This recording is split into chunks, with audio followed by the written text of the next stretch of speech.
societies in an amazing number of fields. It's just really quite spectacular. So I want to say something a little bit more personal. And most of the time when I've seen Gary's name in print, it hasn't had a middle initial. And so I looked it up today, and it's L. I don't know what L stands for. Lewis. Lewis, okay. I thought it should be S for sage. Because when somebody says sage on a stage, the image I have in my mind is Gary. And it's not just on the stage, it's also on the couch. Because I can't recall how many times during my time as dean I had a deep, serious conversation with Gary in my office, most of the time on that silly red couch that I used to have. And he would sit down, and the conversation would get serious and deep and thoughtful. And whatever issue it was, about a promotion case, about mentoring a young person in the marketing department, about things going on in the supply chain department, because he wore many hats, and most recently about the ISBN, and in particular its finances and its future.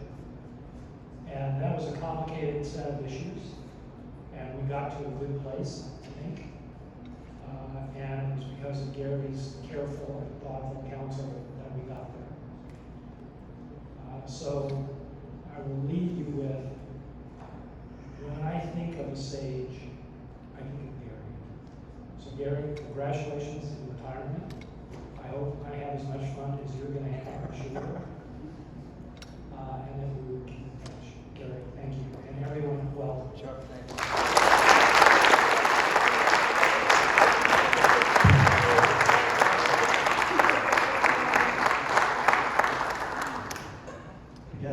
Retirement things seem to be lining up. The stars must be right.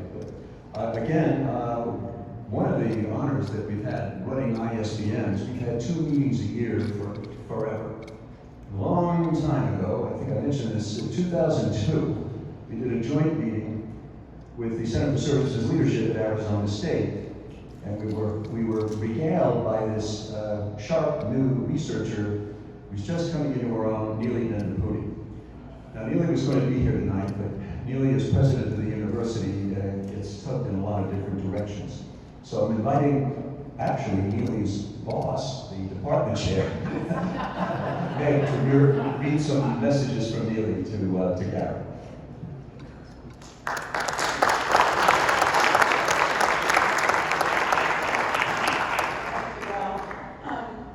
I have written comments from Neely, and I will try to channel her, and so please take them in that spirit. Gary, I wish you the absolute best in retirement. As a good university president, I think retirement simply means you will have more time to volunteer your wisdom and your counsel for Penn State.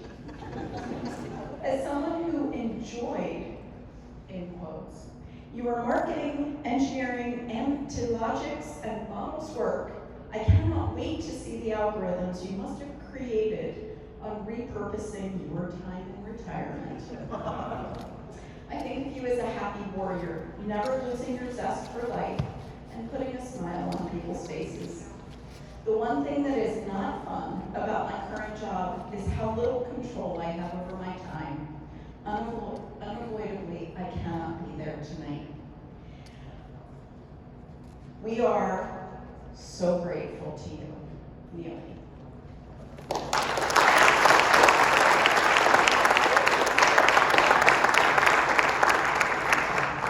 And she wants you to squirt this.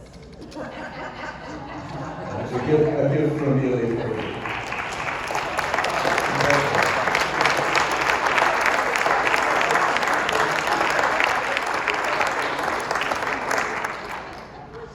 If you put this on.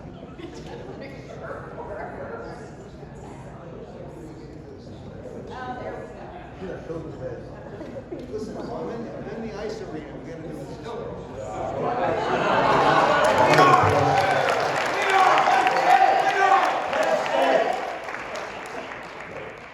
And then just another quick word.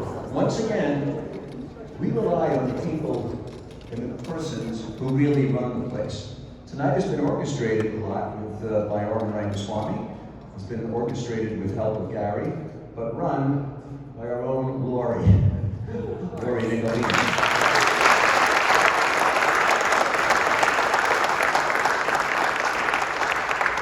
don't know what we do, really, I don't know what we do without Lori. And Chloe. It has the best view. It's a shame it's a little foggy out, but I think this building has the best view of Mount Nittany, which our namesake there in the background. So thank you very, very much for being here, and it's getting underway. It's been my honor and pleasure to have worked together with Gary and ISBM for 25 years now, and I guess probably because I'm known as a bit of a ham. I got the job of coming here and being MC, and it's really quite an honor. So thank you very, very much. And again, thanks to Lori. So the real challenge that I was faced with, an unenviable task of just hitting the high points of Gary's career. And that's been difficult. Gary helped me, but it's still kind of difficult, you know, what to leave in and what to leave out. Chuck started with the word sage. And that's an interesting way to describe Gary. But when I have the honor of having dinner with Gary and Ronnie, okay, I always corner Ronnie to get her aside and say, God, Ronnie, thank you for taking care of my friend Gary. She's doing such a good job. I think she needs a round of applause.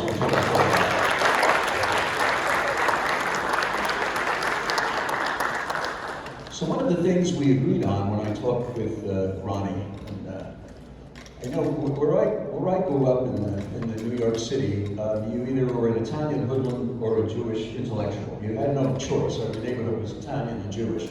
And I learned about a word. I know that word fits Irv, but then Ronnie and I say this word fits Gary. And it's a description of someone, in the Yiddish community, it's a mensch. And it's a good, strong word, and a mensch. Now again, if you look it up, you can actually look it up. It's a person of integrity, morality, dignity, and with a sense of what's right and responsible. A person with the rare quality of practical wisdom. Gary adds to his incredible career as a researcher and teacher.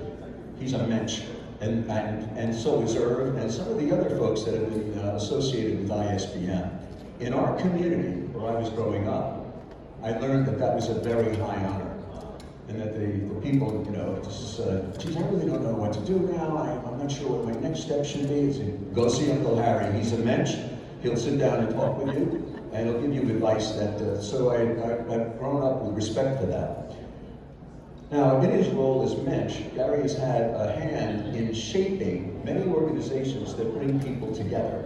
I'll get that in a minute, but he's had a hand with shaping many professional societies. And these societies, as they come together, honor the people who help shape them with special fellows. And the highest honor goes to those fellows who become fellows, and the Dean mentioned this, when they created the Fellows Program. These are inaugural fellows. And Gary is an inaugural fellow of not one, but 4 societies. So this is a bit of alphabet soup, so bear with me as I get this. He's an inaugural fellow of the American Marketing Association, the Rio AMA, the European Marketing Academy, or EMAC, the Institute for Operations Research and Management Science, INFORMS, and the Informed Society for Marketing Science, ISMIS. Okay, so he's got the inaugural fellowships from these. Gary helped shape these organizations, their mission and their impact. In fact, INFORMS, Gary had a hand in forming INFORMS. Okay, at the time, there were 2 separate organizations. There's a merger. The Operations Research Society of America, which was known as ORSA, and the Institute for Management Science, which was known as TIMS. Gary was the last president of TIMS, and he worked together with a friend, Dick Larson, on the ORSA side of the street, and they crafted INFORMS, which is a very powerful organization for management science. And so Gary's role as mensch has played a very important role in getting people together. These communities of learning and practice where we learn from one another, we learn from lead researchers, we learn from thought leaders. Gary has a real catalytic role in building those together. Turning to the more academic side, some of the highest honors a university can give you is an honorary doctorate. And Gary's been so honored 3 times: the University of Liège, the University of Ghent, and Ashton University. Okay, 3 of these. Now, when you get an honorary degree, you get something that goes on your regalia. It's either a piece of fur, or a sash, or something. And when Gary and I had the chance to teach business-to-business marketing with Gary, when our class was over, we'd like to have a little celebration, a little mini commencement, if you will. And Gary and I showed up in our regalia. Gary in his regalia is resplendent. There's no way to describe. I mean, you know, he's got the crimson, these beautiful crimson sash, fur. In fact, PETA had called and was wondering why he was wearing all of these dead animals on his regalia. So really incredible. And I showed up in basic black by glass, you know, but he had the real good one. Turning to research and publications, as has already been mentioned here, Gary is incredibly prolific. And I'm taking some insights here with his guidance from a long CV. You Google him, you get to see this. He's authored or co-authored more than 20 books, including 2 editions of Marketing Models with Phil Kotler. And I think many of you in the PhD program have used these books in your program. He's authored and co-authored over 150 academic articles, and Google citations up over 25,000. So a big impact. He's had 2 main passions in his academic career, and as a practitioner of business marketing for well over half my career, I thank God for Gary. B2B marketing can be a difficult challenge, but a really fun one. It's just an incredible thing to do. And Gary's had 2 passions: B2B marketing and the development and application of marketing models. And that the idea that I know that when I connected with him, a lot of the researchers that we're working with, do pay a lot of attention to, okay, how are we going to apply this? How are we going to use it? I've learned a lot from Gary. He's been focused on the development of new knowledge and the mechanics of putting the knowledge to use. So his B2B passion led him to put together with Irv Gross and the late Dave Wilson, ISBM. And on the marketing model side, his passion led him to significant work with Arvind Rangaswamy and Anodha Brent on developing marketing engineering, which many of you are using or have used in your classes, which is a really neat toolkit. So, other things. Just a special note, in 2010, the Informed Society for Marketing Science, and the Marketing Science Institute, I'm sorry to be reading this, but that's a lot of stuff, they put a practice prize together, an institute practice prize, designed to recognize the best application of marketing science globally. And in 2010, this prize was renamed the Gary Lilien Prize in his honor, in honor of all of his accomplishments and contributions. So those are a few highlights. Funny, when I came to Penn State, though, that isn't what I heard about Gary. The late great Dave Wilson said, so I'm going to be working with Gary Lilien. He says, one thing you got to know about Gary. I said, well, what's that? I said, Mountain Dew, what's going on? So Gary's a real jock. I said, is that right? She said, oh yeah, don't let this fool you. Gary's mild-mannered, but if Gary invites you to play a friendly game of squash, don't do it. He will cream your corn, as I remember what Dave told me. Gary is, among other things then, 3-time winner and 7-time runner-up in the Penn State Squash Club Championship. So yes, aside of Gary, you may not know. Beyond that, Gary is also quite the wine connoisseur and has taught us all about a lot of wines. And again, in our MBA classes, one of the most appreciated classes I know was a class at Gary's house where he would teach us the finer points on wine. And he really made it into an interactive lesson where he would cover up the bottles with aluminum foil so you couldn't cheat, and see if you could get down to tasting the nuances of the wine and guess which wine was which. I never did all that well there, but it was always a lot of fun. And then in other exciting little tidbits that add color to Gary's life, you know, going into Gary's office was always a little bit, and for a long time, it was very overawing to me. You know, I'm very fortunate they let me in the same building with Gary. But his office was decorated with a wide variety of what he calls unusual porcine objects, pigs. He has little pigs everywhere. And there are stories that go with each one of them. They're all another trademark, if you will, of Gary's career. So, again, with all of that, again, honors from academia, publication, real job, pig collection, many awards. My pleasure and my honor to be continuing these things this evening as Gary takes his next step. Personally, I have to thank Gary for his leadership, for his mensch behavior, his advice and counsel. So many times Gary caught me. I was about to make a decision, and he could tell I was using my usual Italian logic. Well, get out of my way. Gary would stop and say, wait a minute, you better decide on the principles you're going to use to make this decision. He says, that's a mensch. That's someone telling you what you need to hear right when you need to hear it, so that you can savor the different sides of a decision. And Gary, for all his brilliance, also has the patience to deal with someone like me who usually doesn't quite get it right the first time. So, Gary, round of applause and thank you for all you've done.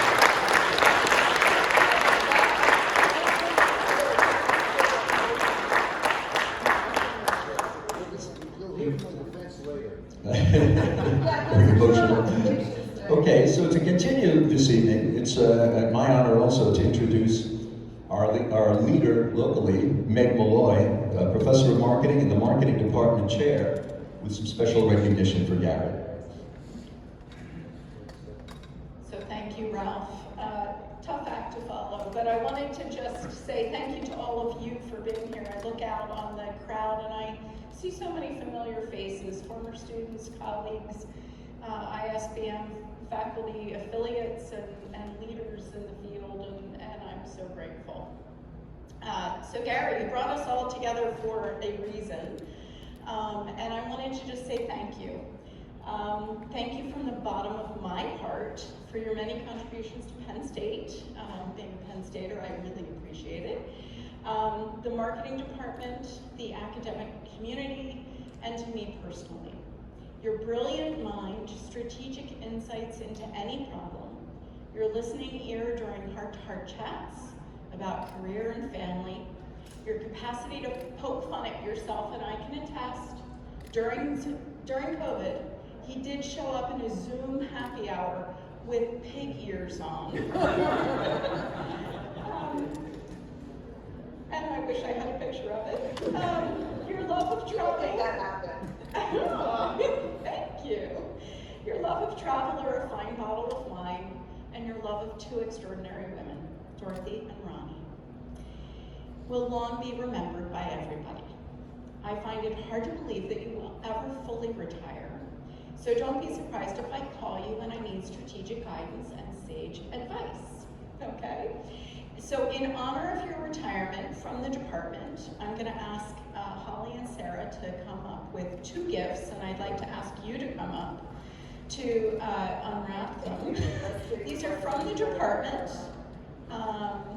and I want you to read in particular one.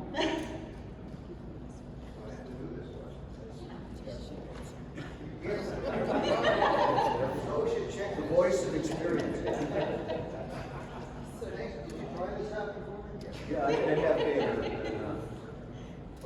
So this is from Sarah. This is because we did some, yes. In front of us, okay, we have a great So deal you here. have to read what we wrote. So Ronnie informed us that Gary had plenty of lions over the years. So we couldn't give him a lion. That's the standard Penn State gift. So you got something close, but not quite. Here's my assistant. Your able assistant. Ah, okay.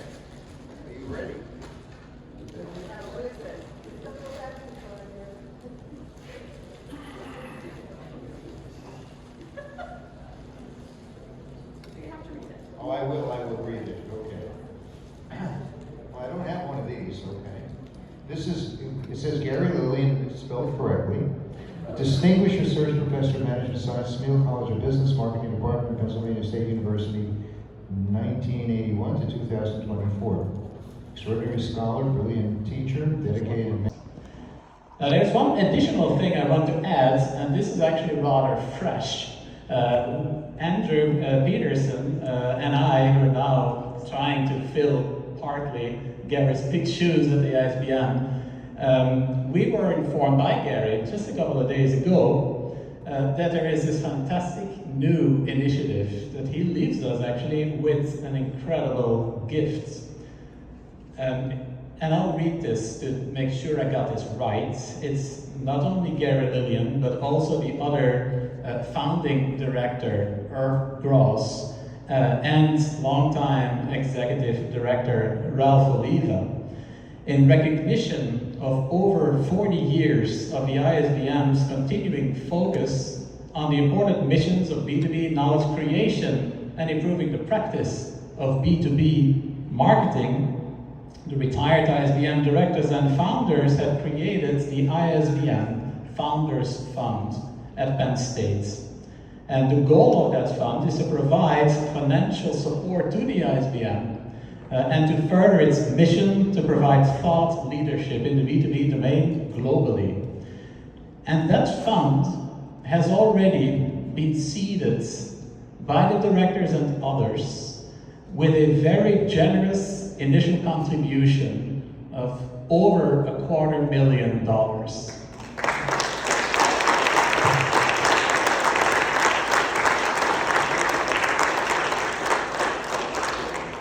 And that's truly incredible. I mean, that means we're in healthy waters with the ISBM, and now we can take tons of new, really initiatives. We need to start strategizing, Andrew, and get the help of many others to think on how we best use this to accomplish ISBN mission. So Gary, Andrew and I are absolutely honored to stand on the shoulders of a giant. We understand you are retiring. Just for your information, we will just keep on inviting you to our research meetings.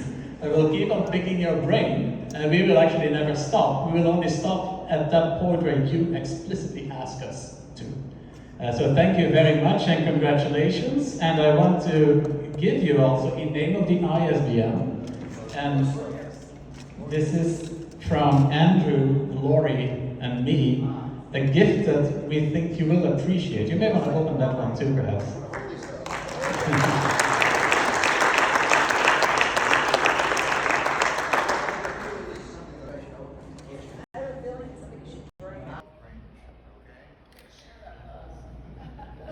This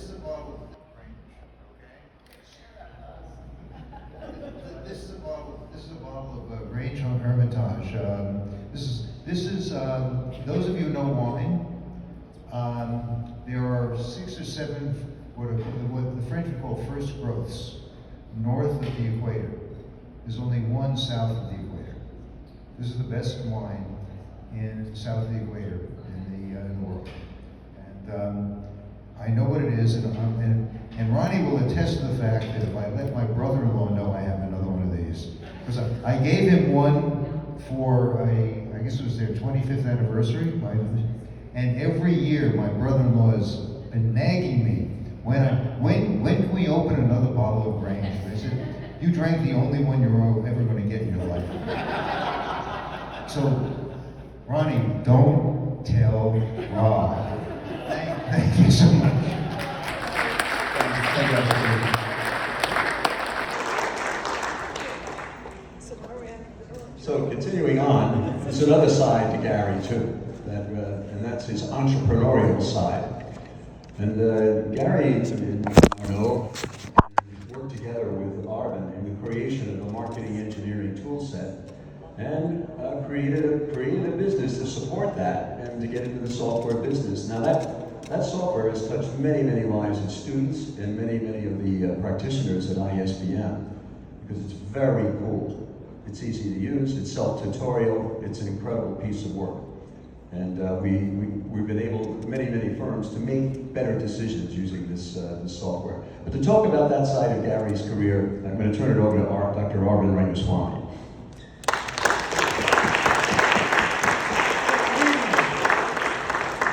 It's a sweet, bitter day in some ways, because every day I've been at Penn State, Gary has been on our faculty, and that's been a treat. And now I have to reckon with the fact that he will not officially be my colleague by the end of this month. But there's thankfully another role in where we have been close together, and that's the company Decision Pro, of which he's the president, reluctantly I might add. But we have kept him as president all these years. And he's thankfully not said he's going to retire from that. So hopefully he will still be tethered to us, and we will pick on his brains and his insights, more importantly his wisdom. Now, a lot of people have already talked about his academic accomplishments. It's quite amazing. You know, there is not a single award in marketing that he has not won. And there's no institution with which he has been affiliated that hasn't in some way recognized what he has done. I'm not going to go into those things. I want to say something about what we have done together. We have had a long collaboration, and I have a long and deep professional and personal relationship with Gary. I know him from 1983. Which is almost as long as I know my wife. Okay? And we have since then collaborated quite extensively. I came here in 1993. And in the fall of 1993, we started working on marketing engineering. It's something we just wanted to do to get students to engage more with marketing analytics. And so we conceived this in 1993. We sort of released it to the world in 1997, and today it's a very stable adult, 25 years later, and it has a life of its own. Now it turned out that because so many other people wanted it, and Ralph and many others at Penn State, we couldn't figure out how to structure this within Penn State, we set up a company, reluctantly. So we are reluctant entrepreneurs, 1997. And the company has grown, and it's been profitable from day one. Although we teach marketing, we never did any marketing ourselves for the company, maybe until recently. And in the last few years, Arno has joined us, and he is taking us to the next stage. So marketing engineering was one new product we released to the world. But it also turns out I've collaborated with him at last count 15 research papers. So that's 10% of the 150 you've written together.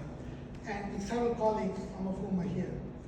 And so those are also published sort of papers. The other thing that I wanted to sort of share is how is he different from me? Because we share a lot of things together. And one thing I realized is very, very meticulous planner. Okay? And the first time I realized this was we had to go for a lot of trips, road trips, Philadelphia, New York, Boston. And on the first trip, I came prepared with a route and a map and all that. This was before MapQuest, Google Maps and all that, right? And some of you here don't know, we used to carry maps when we drove, right? So I came with that. And then I saw Gary had a detailed map.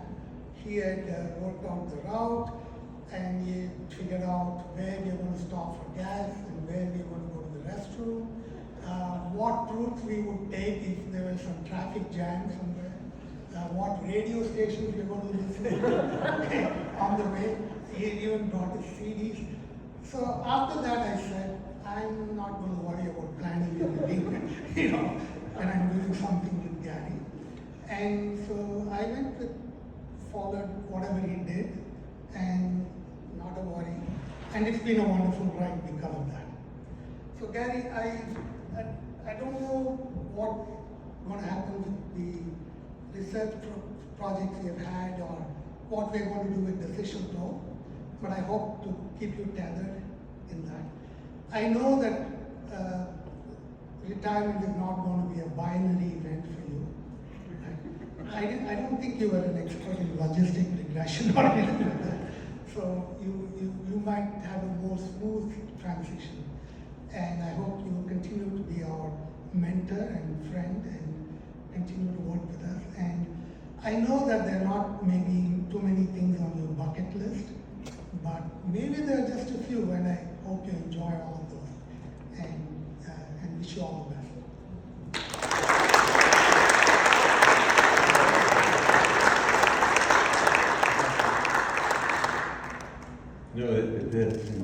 So many different sides to this, but one of the neat things about being here this long and working with Gary and so many of you is watching children grow up. I mean, Gary also, of course, has his role as a father, and I remember Amy, when I could pick her up and hold her and not get a slap in the face. She was, now she's a beautiful lady, and she would like to say a few things about Gary and his role as father. Okay, they're hoping for me to be very, my dad is so awesome, and and as for the pigs, those are my fault. So 40 plus years ago, when my dad told me we were moving from the greater Boston area to State College, Pennsylvania, where's that again? I was less than thrilled. I remember him telling me that Penn State was offering him a chaired professorship. Now, mind you, I was 10. I was like, what does that even mean? Why was he getting a chair? Why was this a big deal? Nevertheless, off we went, my ever-supportive mother promising me that it was for the best. And little did I know then the opportunities this move would afford all of us. The new job at Penn State allowed Dad to focus on what he really loved: research, making connections, and mentoring grad students. His students, especially the younger ones, I think somebody mentioned those visits at the house with the wine tastings. They looked up to him with a mixture of respect and fear. I vividly remember him holding a party for his students at our house when I was I was in high school. And one of them came up to me and said, "Aren't you afraid of your dad?" I looked at him and I was like, "Who, him?" Now, little did the students know that along with being the great Gary Lilien, he was also in charge of things like teaching me to shoot rubber bands and how to spit watermelon pits for distance. Along with his research, Dad did a lot of traveling for conferences, exec programs, and short-term teaching gigs around the globe.